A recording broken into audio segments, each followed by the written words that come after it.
अध्यक्ष जीतू पटवारी की मांग आईटी रिफंड की तरह। आमजन के लिए जीएसटी रिफंड करें केंद्र और मध्य प्रदेश सरकार। मध्य प्रदेश कांग्रेस कमेटी के अध्यक्ष जीतू पटवारी ने आज केंद्र की मोदी सरकार और मध्य प्रदेश सरकार से मांग की है कि जिस तरह आय का आईटी रिफंड की व्यवस्था है, उसी तरह वस्तु एवं सेवा का जीएसटी में भी रिफंड की नीति आम जनता के लिए लागू की जाए तथा मौजूदा वित्त वर्ष में जिन उपभोक्ताओं ने 28% की दर से जीएसटी का भुगतान किया है, उन्हें जीएसटी दरों में कमी जैसे 18% के बाद अतिरिक्त भुगतान की राशि का रिफंड मिलना चाहिए। आदरणीय नरेंद्र मोदी जी ने कल ये माना कि 9 साल से वो जनता को लूट रहे हैं।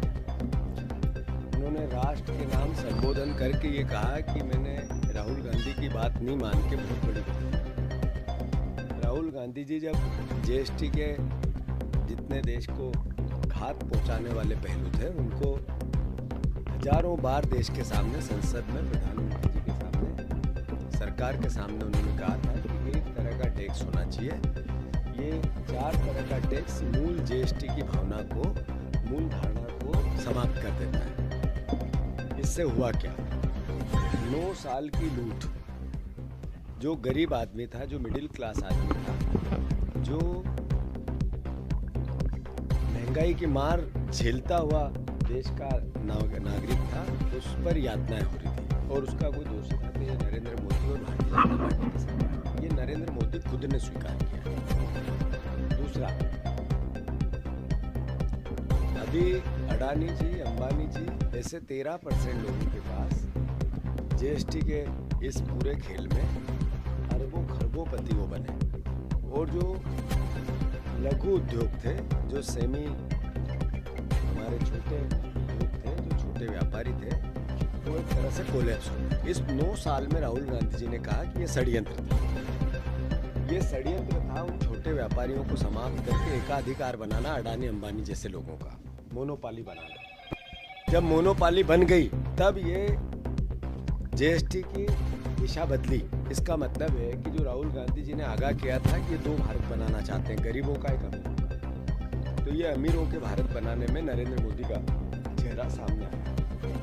मैं फिर से भारतीय जनता पार्टी जीएसटी के रिफॉर्म को लेकर, मुख्यमंत्री भी मैंने सुना कि बाजार जाएंगे, तो जब बाजार जाएंगे तब क्यों नहीं गए आप? जब आपने 4 तरह की और फिर बाजार जाएंगे तो आपको बताना पड़ेगा कि आपने कहा था कि किसानों को 3100 के दाम देंगे, इसका क्या हुआ? 2700 के गेहूं के दाम देंगे, इसका क्या हुआ? 3000 बहनों के आपने वादा करके 1200 दे रहे हैं, तो ये 1800 रुपये के चोर हो आप, ये बीजेपी की सरकार। तो उस चोरी का हिसाब कौन देगा? कौन देगा इस चोरी का हिसाब? मुख्यमंत्री जी, ये प्रधानमंत्री के कंधों पे बैठ के मध्य प्रदेश का श्रेय लूटना बंद करो, और जो वादा आपने, सरकार ने चुनाव से पहले किया, वो जनता का पूरा करो। हमने पहले भी तय किया है, हम ये बात कहते रहेंगे। फिर एक दिन आएगा कि इनके काफिले रोकेंगे, मंत्रियों के काफिले रोकेंगे, मुख्यमंत्री का भी काफिला रोकेंगे। हम बिल्कुल हम्बल, विनम्रता से आपसे आग्रह कर रहे हैं, वादे पूरे करो। एक कदम कांग्रेस पीछे नहीं हटेगी। और एक और आग्रह हमसे, ये जो भाषा है, जो जूतों की, चप्पल की, शराब की, नशे की उतरी नहीं, इस भावना को, इस भाषा को सुधारो। ये मुख्यमंत्री की भाषा नहीं, और मोहन यादव हमारे मुख्यमंत्री हैं, सम्मान है, उनका सम्मान रखना हमारी ड्यूटी है। पर मुख्यमंत्री के पद की गरिमा अगर मोहन यादव खुद गिराना चाहते हैं, तो फिर इसका उत्तर है। तो मैं उनसे आग्रह करता हूँ, भाषा ये आपकी सुधरना चाहिए। इतने छोटे शब्द और ऊंचे शब्दों का आप जब उपयोग करते हो तो मध्य प्रदेश की गरिमा गिरती है। जीएसटी को लेकर नरेंद्र मोदी को मैं धन्यवाद देता हूँ कि उन्होंने स्वीकार किया कि मैंने 9 साल तक गरीबों को लूटा।